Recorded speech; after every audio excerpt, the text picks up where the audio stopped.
Shumo l'a traité d'idiot et, avec un air sinistre sur le visage, a demandé à Lord Gali s'il pensait vraiment que pour un personnage aussi énorme que le commandant de la bête démoniaque, c'était juste une coïncidence qu'une erreur se soit produite. Shumo a demandé à Lord Gali s'il ne l'avait toujours pas compris et a dit que c'était comme on s'y attendait d'une bête démoniaque sans cerveau. Il expliqua que puisque Lord Gali avait créé le piège dans leur dos, la seule chose logique à faire était de riposter. Alors que Shumo disait à Lord Gali que le commandant de la bête démoniaque était un excellent sujet expérimental, il se souvint également de dire qu'ils avaient fait des expériences sur des cellules de bêtes démoniaques et lui demanda s'il ne l'avait pas remarqué jusque-là. Lord Gali était furieux, traitant Shumo de merde humaine méprisable. Il a dit que c'était l'alliance du consortium qui les avait approchés et leur avait demandé une alliance, mais ce qu'ils avaient fait n'était pas ce qu'était leur soi-disant sincérité. Shumo a demandé à Lord Gali s'il pensait vraiment que les membres du consortium seraient prêts à être les chiens d'une bande de nuisibles démoniaques sans cervelle. Il lui a dit que leur alliance avait disparu depuis longtemps, le traitant d'idiot. Lord Gali rit hystériquement en disant à Shumo que c'était un mensonge lorsqu'il disait que la barrière couperait la diffusion en direct du royaume secret, afin que le monde entier sache comment eux, les gars de l'alliance du consortium, étaient vraiment. Il a demandé à Shumo qui était le véritable idiot à ce moment-là. Le système de connexion a indiqué que la progression du téléchargement était actuellement de 99,99%. Shumo se tenait là alors qu'il regardait la notification du système. Lord Gali a demandé à Shumo de lui parler, et il lui a demandé pourquoi il n'était pas aussi détendu qu'il l'était plus tôt, alors il a pensé que Shumo avait peut-être une peur bleue. Lord Gali a souligné que le grand sauveur n'était en réalité pas meilleur qu'eux, les bêtes démoniaques, car il était de connivence avec elles, et en plus de cela, il a exposé les expériences humaines réalisées par le consortium alors qu'il devinait seulement auparavant que cela allait se passer, sûr. Il rit hystériquement en disant que Shumo avait trahi les humains et même le consortium, donc il n'y avait aucun endroit où s'échapper sur leur planète. Shumo a dit à Lord Gali que c'était vraiment dommage, car il semblait vraiment qu'il ne savait pas grand-chose de l'expérience humaine, mais il aimerait quand même le remercier d'avoir admis la relation entre les bêtes démoniaques et le consortium parce que, merci à cela, son nom a été blanchi. Lord Gali avait l'air confus en demandant à Shumo ce qu'il avait dit. L'horreur remplit le visage de Lord Gali lorsqu'il réalisa ce qui s'était passé, et il demanda comment cela pouvait être. Shumo a dit à Lord Gali qu'il semblait qu'il comprenait ce qui se passait déjà, et pour le lui expliquer, Shumo lui a dit que l'idiot qui avait tout exposé était lui. Lord Gali a été tellement surpris qu'il a demandé à Shumo comment il avait obtenu toutes ces informations s'il n'était pas du consortium, et il a souligné que Shumo savait que la diffusion en direct était toujours en cours, alors il en a profité pour blanchir son nom. Shumo a demandé à Lord Gali s'il n'était pas normal d'enquêter sur ses ennemis, surtout venant de quelqu'un comme lui. Shumo a rappelé les détails qu'il a reçus de Monsieur Ju concernant le Kai Suppressing Cube. Il a également rappelé sa rencontre avec R. Enfin, il a rappelé la situation dans laquelle se trouvait actuellement sa sœur et il a demandé à Lord Gali s'il avait encore besoin de preuves supplémentaires.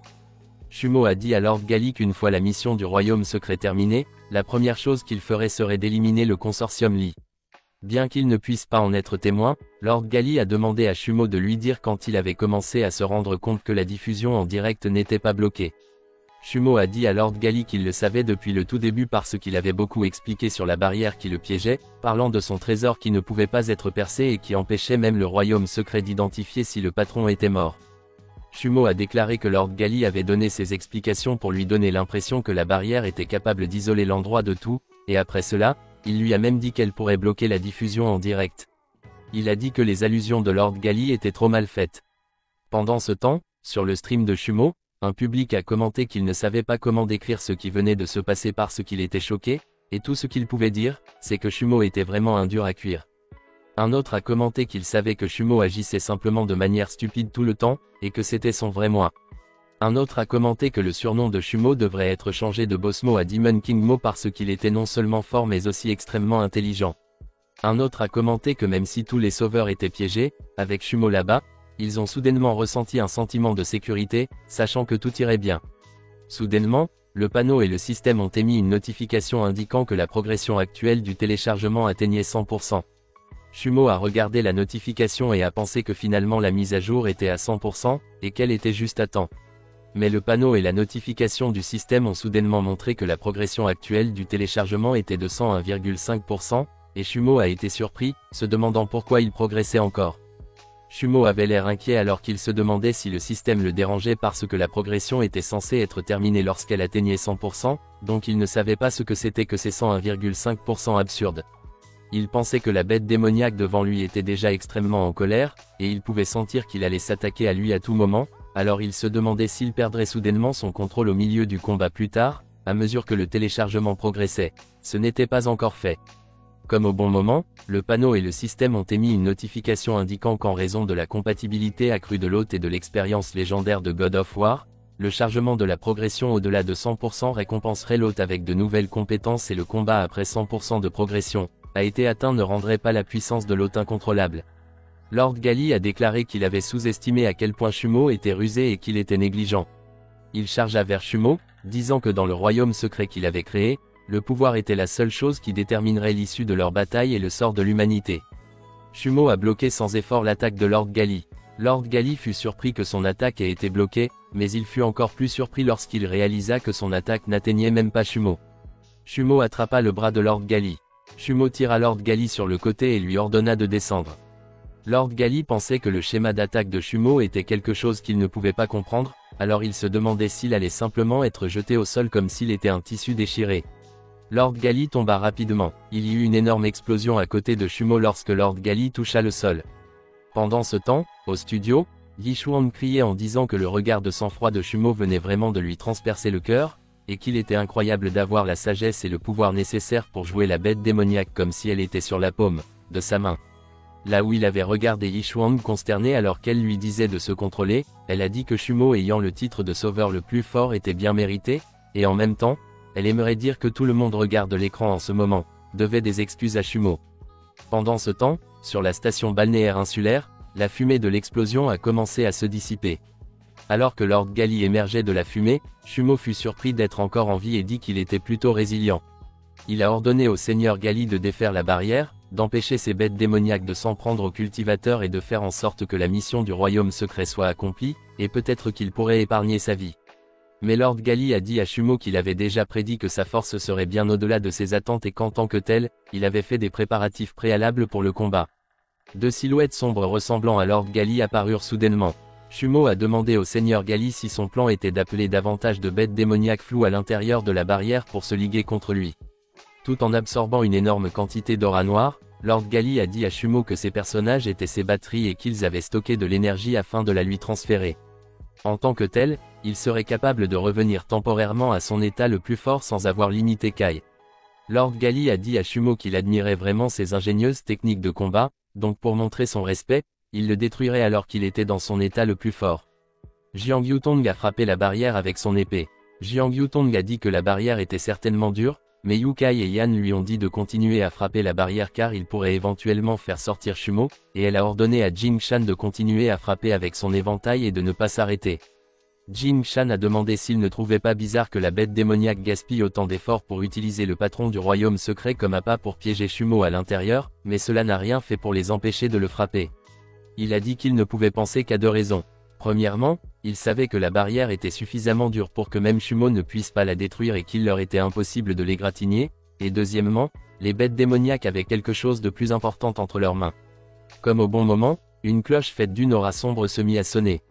Les autres cultivateurs ont vu la cloche, et alors que l'un d'eux se demandait pourquoi il y avait une cloche géante flottant dans les airs, un autre lui a dit d'arrêter de regarder et de courir sinon les chats les rattraperaient, mais l'autre cultivateur leur a dit d'attendre. Il se demanda quand la bête démoniaque était apparue au-dessus. Il faisait nuit, et c'est lui qui sonnait la cloche en disant aux sauveurs humains et aux pratiquants que le temps était écoulé. Il a dit qu'après des milliers d'années, tous les sauveurs y étaient enfin rassemblés. Ainsi, l'opportunité de fusion des deux royaumes était venue, et comme c'était l'entracte en ce moment, il leur envoyait ses salutations depuis le royaume alternatif. Les autres cultivateurs se demandèrent si Night était également une bête démoniaque, et comme ils soulignèrent qu'il était énorme, ils dirent qu'il semblait être à un tout autre niveau par rapport aux autres bêtes démoniaques. Ils se demandèrent également quelle était l'heure de l'entracte, et lorsqu'ils remarquèrent que les bêtes démoniaques à proximité avaient cessé de bouger, ils se demandèrent si c'était une trêve et comment cela était possible. Night leur dit que le sort de la bataille avait déjà été décidé et qu'ils avaient perdu, mais qu'ils n'avaient pas l'intention de tous les tuer. Night leur a dit d'abandonner leur statut de sauveur, de se soumettre à eux et il garantirait leur sécurité. Il a dit que cela s'applique à tous les humains sur Terre, tant qu'ils se soumettent à eux et deviennent leurs esclaves, ils pourront continuer à vivre en paix. Avec le géant Yan Xing inconscient à ses côtés, Tian Cheng a dit à Night d'arrêter de jouer avec eux car il ne se soumettrait jamais à une bande de monstres méprisables. Il a dit aux autres de ne pas croire ce que disait Knight, car il ne fallait pas faire confiance aux mots venant d'une bête démoniaque. Un autre pratiquant était d'accord avec ce que Tian Cheng a dit, et il a également ajouté que Knight essayait simplement de les séparer, perturbant leur confiance mutuelle. Knight leur a dit qu'ils bénéficieraient toujours les uns des autres et ne deviendraient jamais ennemis. Il leur a dit qu'ils pouvaient être leur nourriture ou leurs alliés. Il leur a dit qu'il y avait de nombreux cultivateurs qui leur étaient déjà soumis, et que c'était grâce à leurs jetons qu'ils avaient réussi à les amener tous sur cette île. Knight a demandé à ceux qui détenaient le jeton de s'avancer car il leur préparerait l'hébergement et la nourriture, et il a dit qu'il hébergerait tous ceux qui seraient marqués une fois la mi-temps terminée. Tian Cheng a été surpris lorsqu'il a vu qu'il était marqué. Il s'est demandé pourquoi il y avait une marque sur son corps alors qu'il n'avait aucun jeton avec lui, alors il a dit à Knight qu'il mentait de manière flagrante. Knight a rappelé que la chose que Tian Cheng avait dans ses mains, l'éclair en bouteille, avait été marquée. Il a dit qu'il lui avait probablement été donné par son père, et bien qu'il ne portait pas le signe de son propre gré, son père lui avait demandé d'en prendre bien soin, il devrait donc l'accompagner. Tian Cheng pensait que c'était impossible et il ne pouvait pas croire que son père s'était soumis aux bêtes démoniaques. Knight a dit à Tian Cheng que c'était parce que son père était un homme intelligent et que comme eux, les bêtes démoniaques, avaient déjà infiltré leur monde, de nombreuses personnes avaient déjà secrètement rejoint leur camp. Il a dit à Tian Cheng de faire face à la réalité, la Terre était déjà devenue un terrain de jeu pour eux et les humains étaient destinés à être leurs esclaves. D'un autre côté, les barreaux de la cage d'air étaient brisés et elle s'exclama qu'elle avait réussi à s'échapper. Elle était excitée alors qu'elle se parlait à elle-même, demandant à Shumo et Jiang Yutong s'ils pensaient vraiment pouvoir l'enfermer dans une cage aussi faible, et elle a dit que juste pour qu'ils sachent, elle était le commandant des bêtes démoniaques. Elle se demanda qui voulait être l'animal de compagnie de Shumo et s'il pensait vraiment pouvoir la soudoyer avec de la nourriture. Elle a traité Shumo de monstre, déclarant qu'elle lui ferait payer pour ses mauvaises actions. Cela dit, EIR était consciente qu'elle n'avait pas complètement récupéré en termes de force et qu'elle n'était pas à la hauteur de ce monstre, Shumo. Tout en grignotant ses collations, elle se demandait si la seule chose qu'elle pouvait faire était de remuer la queue et de s'enfuir, mais elle essayait de justifier cela comme une retraite tactique. Elle a affirmé que même si son corps était devenu petit, son cerveau était toujours actif, donc elle penserait certainement à quelque chose qu'elle pourrait utiliser contre Shumo. EIR a surgi lorsqu'elle a eu l'idée que tant qu'elle kidnappait la sœur de Shumo, à laquelle il tenait le plus, elle pourrait faire de Shumo sa servante. De cette façon, même si elle avait perdu sa force, elle accomplissait toujours la tâche qui lui était confiée et pouvait protéger les races démoniaques les plus faibles. EIR se tenait à côté de la sœur de Shumo, la regardant simplement. Elle se souvenait du moment où elle s'était défendue contre une bête démoniaque plus grande et avait l'air découragée. EIR secoua la tête et déclara qu'elle ne sympathisait pas avec un humain, mais qu'elle n'aimait tout simplement pas intimider les faibles. Si elle faisait une telle chose, elle ne serait pas différente de ces méprisables bêtes démoniaques de la classe supérieure. Elle s'est enfuie et a dit qu'elle procéderait à une retraite tactique ou au moins s'éloignerait du territoire de Shumo. Mais tout à coup, le panneau et le système ont notifié qu'ils avaient détecté que Shumo avait subi des dégâts, ils ont donc activé le transfert des dommages. EIR s'arrêta net lorsqu'elle ressentit la douleur soudaine et intense dans son corps. Elle s'est effondrée sur le sol et tout ce qu'elle pouvait faire était de maudire Shumo. Des rayons d'aura se dirigeaient vers Shumo. Lord Gali a demandé à Shumo combien de temps il allait courir et esquiver. En disant que c'était un combat juste en tête-à-tête, il a demandé si Shumo était réel et que c'était tout ce qu'il avait. Alors que Shumo continuait d'esquiver les attaques de Lord Gali a déclaré que tant qu'il gardait ses distances, il n'y avait absolument rien à craindre. Mais Shumo a dépassé l'attaque de Lord Gali et il lui a rapidement donné un coup de poing au visage. Lord Gali fut projeté en arrière à une vitesse très élevée, mais il souriait toujours en disant à Shumo de regarder au-dessus de lui. Une énorme boule d'aura sombre descendait vers Shumo. La poussière et la fumée ont recouvert la zone à cause de l'impact. Lord Gali s'est approché de la zone et il a dit à Shumo qu'il semblait avoir subi de gros dégâts car c'était la première fois qu'il le voyait cracher du sang. Shumo a dit à Lord Gali la même chose et qu'il n'avait probablement pas la vie facile non plus. Lord Gali a ri en demandant à Shumo de quoi il parlait, et il a dit qu'il était à son apogée, donc guérir de ses blessures mineures était un jeu d'enfant. Il dit à Shumo que puisqu'il n'y avait aucun kai à utiliser pour ses défenses ou sa récupération, tout ce qu'il pouvait faire pour le moment était de subir des blessures plus graves, et qu'au moment où il épuiserait tous ses pouvoirs, il serait déjà déchiré, des lambeaux. Shumo a également ri et il a dit à Lord Gali qu'il avait en fait le visage pour dire qu'ils avaient un combat loyal. Pendant ce temps, le panneau et le système ont émis une notification indiquant que Shumo avait subi des dommages, le transfert des dommages a donc été activé. D'un autre côté, Lord Gali a déclaré que tant qu'il pouvait sortir victorieux et survivre, personne ne se soucierait de savoir si l'approche qu'il avait adoptée était méprisable, et il a demandé à Shumo s'il pouvait voir la lumière qui était dans sa paume et s'il savait ce que signifiaient ces lumières. Il a dit que c'était le nombre de pratiquants qui avaient renoncé à leur statut de sauveur et avaient choisi de se rendre à eux. Les bêtes démoniaques, il informe à Shumo que c'était sa dernière chance de se rendre ou de mourir. Shumo a remercié Lord Gali pour ses bonnes intentions, mais il a refusé parce que ce qu'il détestait le plus était de recevoir la charité des autres. Pendant ce temps, dans un hall rempli d'une aura verte et menaçante, des pratiquants discutaient, et l'un d'entre eux disait qu'il ne voulait vraiment pas continuer à se battre, mais qu'une fois entrés, cela signifierait qu'ils renonçaient à leur statut de sauveur, trahir les humains et la terre. Son compagnon lui a dit que personne ne s'en souciait, alors ils sont entrés, et il a dit qu'ils allaient mourir s'ils restaient dehors, donc ils s'en fichaient s'ils arrêtaient d'être des sauveurs parce qu'ils en avaient déjà fait plus qu'assez. La nuit est arrivée, et il a informé les pratiquants que la mi-temps était terminée, et il leur a demandé sur quoi ils hésitaient encore lorsqu'ils étaient des invités appréciés. Tian Cheng a dit à Night de se taire, disant qu'il ne se rendrait jamais à eux, aux bêtes démoniaques, et Night lui a rappelé que s'il choisissait de refuser, il devrait y mourir. Night a également dit à Tian Cheng qu'en dehors de cela, son père et sa secte seraient considérés comme des ennemis et seraient complètement anéantis. Il a claqué sa langue et a dit à Tian Cheng qu'il était un enfant ingrat. Tandis que Tian Cheng tenait l'éclair en bouteille dans sa main, Night lui dit qu'il devrait savoir quel était le bon choix parce que son père avait travaillé si dur pour lui construire ce chemin, mais au lieu de cela, il allait tout ignorer et ruiner toute son existence. De leur secte Taishuan. Tian Cheng a brisé la foudre en bouteille dans le sol et il a dit à Night que c'était sa réponse. Un énorme éclair violet frappa Night et il se dispersa en morceaux d'ombre. Tian Cheng se tenait là avec détermination, mais à sa grande horreur, les énormes griffes acérées de Night planaient au-dessus de lui alors que Night lui disait qu'il avait fait le mauvais choix. Night plaqua sa main au sol, écrasant Tian Cheng sous eux. Les autres cultivateurs ont vu qu'après que Night ait reçu un coup aussi dévastateur, il était toujours complètement indemne, alors ils se sont demandé s'il avait même une chance contre lui. Entouré de bêtes démoniaques, Night annonça que la mi-temps était terminée et il demanda aux cultivateurs s'il était prêt à devenir la nourriture de leurs bêtes démoniaques. D'un autre côté, à l'intérieur de la barrière, Shumo avait déjà du mal à se relever. Soudainement, le panneau et le système ont émis une notification indiquant que la progression du téléchargement de l'expérience de combat du légendaire God of War avait atteint sa limite à 150%, et Shumo a obtenu la compétence Holy Battle Law, qui a augmenté passivement sa puissance de combat de 3 fois, tandis que son activation augmenterait sa puissance de combat de 10 fois pendant 10 secondes. En 184, pendant une ère de paix, des anomalies asservissent le royaume, déclenchant une révolution et créant une opportunité pour le royaume corrompu. Par conséquent, une guerre chaotique s'ensuit, faisant de nombreuses victimes. Les cultivateurs ont mis fin à la guerre en scellant tout le mal, et Daliu Tian, le dieu qui a uni toutes les terres, est né. La secte Donghua Sky a ouvert la voie, et les 8 principales sectes ont aidé Daliu Tian à conquérir la préfecture de Taïroi. Cela a permis à ceux qui avaient souffert de vivre enfin en paix, un événement historique enregistré dans leurs livres.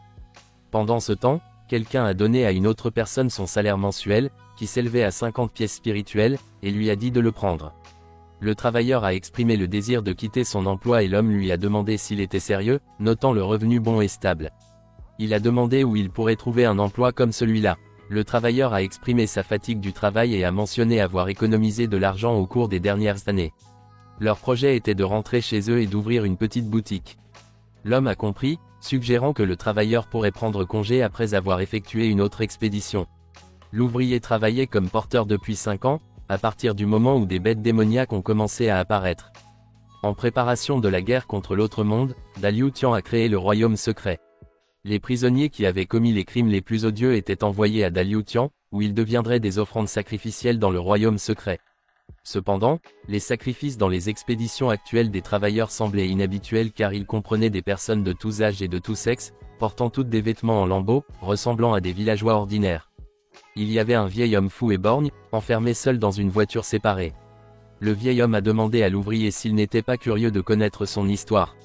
L'ouvrier a répondu qu'il s'agissait de criminels qui seraient bientôt utilisés comme offrandes et que la politique des porteurs était de ne pas communiquer avec ceux destinés au sacrifice. Le vieil homme ne se souciait pas de ce que disait l'ouvrier et lui dit qu'il venait d'un village pauvre situé à l'extrême périphérie d'une chaîne de montagnes et qu'il dépendait de ce qu'il trouvait dans les terres et les montagnes pour survivre chaque jour. Il a dit qu'au cours des dernières décennies, ils ont réussi à s'en sortir, mais que les bêtes démoniaques ont commencé à apparaître et à cause d'elles, beaucoup sont morts, y compris son fils et sa petite-fille. Il a dit que ceux qui ont eu de la chance et ont survécu voulaient demander la protection des cultivateurs pour empêcher les bêtes démoniaques d'attaquer à nouveau, mais qu'ils ne pouvaient pas se permettre de payer la taxe. L'ouvrier a dit au vieil homme que tout cela ne l'intéressait pas et lui a dit de s'endormir rapidement car ils avaient un long voyage le lendemain. Mais le vieil homme ne l'écouta pas et continua à raconter son histoire.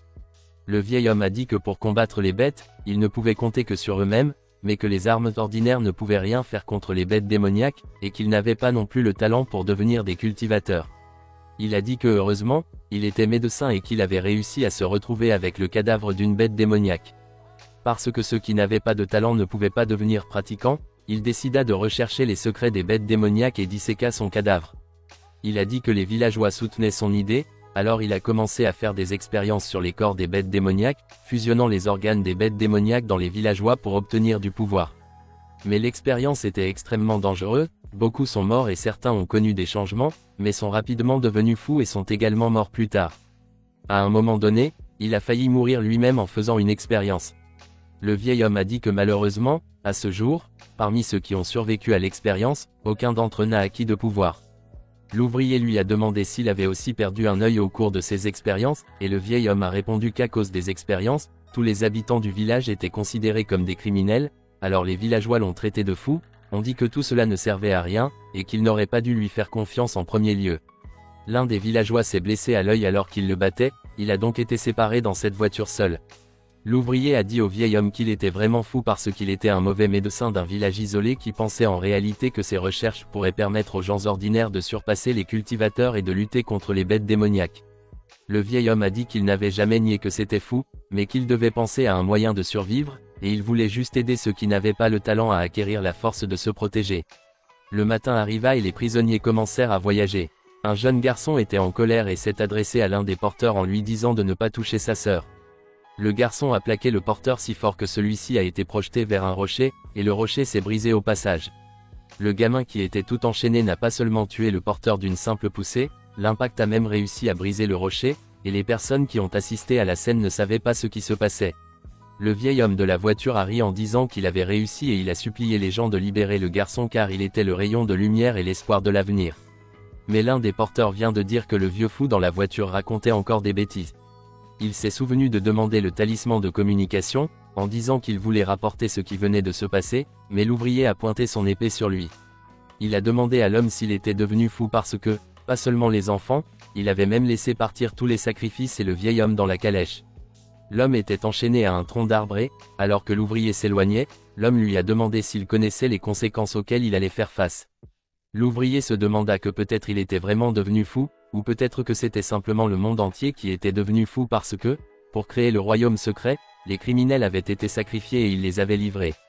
Il a dit qu'il a transporté de nombreux pécheurs, et certains méritaient de mourir, d'autres non, mais les sacrifices de cette époque ne méritaient pas de mourir parce qu'ils seraient peut-être capables d'empêcher le monde de devenir complètement fou et d'être un jour détruit. 20 ans plus tard, dans une maison simple, un homme aux cheveux longs a dit à un autre homme aux cheveux gris qu'il s'était encore évanoui, et l'homme aux cheveux gris lui a dit qu'il ne lui restait plus beaucoup de temps. L'homme aux cheveux longs a dit à celui aux cheveux gris que la chair et le sang des bêtes démoniaques avec lesquelles il avait fusionné dans le passé rongeaient son corps, et que s'il avait de la chance, il pourrait peut-être vivre encore 2 ans, mais pour le moment, ils étaient considérés comme des hérétiques et étaient constamment pourchassés sans même obtenir un jour de paix, et dans de telles circonstances, ils ne pensaient pas qu'ils pourraient même tenir 6 mois. L'homme aux cheveux gris a dit que c'était plus que suffisant, et il a dit à celui aux cheveux longs que pour qu'un pratiquant comme lui les aide volontairement et se retrouve pris dans tout ce désordre où il pourrait mourir à tout moment, il était vraiment désolé, pour ça. L'homme aux cheveux longs est devenu fou et a dit à celui aux cheveux gris de ne pas parler comme s'il voulait se lancer dans cela. Il a dit qu'il l'avait trompé pour qu'il monte sur le même bateau que lui, donc il devrait être plus conscient de lui-même, mais l'homme aux cheveux gris lui a dit que c'était de sa faute s'il s'était retrouvé dans ce pétrin parce que c'était sa propre curiosité qui le faisait, l'a fait expulser de sa secte. L'homme aux cheveux longs dit que penser que les humains pouvaient obtenir les pouvoirs de bêtes démoniaques, il ne pouvait s'empêcher de vouloir en savoir plus après avoir découvert qu'une telle chose était réellement possible. Puis il demanda à l'homme aux cheveux gris s'il n'éprouvait pas le moindre remords car, avec l'aide d'un génie comme lui, ils avaient finalement mis au point un moyen permettant aux gens de devenir plus forts sans avoir besoin d'infuser la chair d'un être humain, bête démoniaque dans son corps. Mais en tant que premier humain à avoir acquis le pouvoir d'une bête démoniaque, tout ce qu'il ferait était de souffrir et d'attendre sa mort. L'homme aux cheveux gris a dit que, pour être honnête, il était extrêmement malheureux, Alors il a dit à l'homme aux cheveux longs que s'il se qualifiait de génie, il devrait rapidement réfléchir à un moyen qui lui permettrait de vivre, car il aussi veut essayer la nouvelle méthode de cultivation qu'il a proposée. L'homme aux cheveux longs lui a dit d'arrêter de rêver parce que la réaction de rejet du sang et de la chair de la bête démoniaque avait considérablement réduit la durée de vie de son corps, il ne pouvait donc pas trouver un moyen de récupérer sa durée de vie, et si ce n'était pas le cas, celui qui l'avait aidé à réguler son corps, il serait mort depuis longtemps. L'homme aux cheveux gris a déclaré qu'il voulait encore vivre un peu plus longtemps car il voulait voir la prochaine génération de cultivateurs de raffinage du corps être reconnus par Daliu Tian et ne plus être considérés comme des hérétiques. Il a également déclaré que c'était lui qui les accueillait et qu'il était donc responsable de leur sécurité jusqu'à ce qu'ils grandissent. L'homme aux cheveux longs regarda fixement l'homme aux cheveux gris qui lui souriait. Il y eut un moment de silence pendant qu'ils continuaient à se regarder avec les mêmes expressions. L'homme aux cheveux longs a abandonné et a promis à l'homme aux cheveux gris qu'après sa mort, il prendrait bien soin des orphelins qu'il aurait accueillis. Soudain, les cloches avec les talismans sur la clôture ont sonné. L'homme aux cheveux longs était alarmé car c'était le système d'alarme qu'il avait installé. Il a rapidement déterminé que les personnes qui venaient étaient les pratiquants de Daliu Tian et qu'il y avait 3 équipes de 60 personnes au total.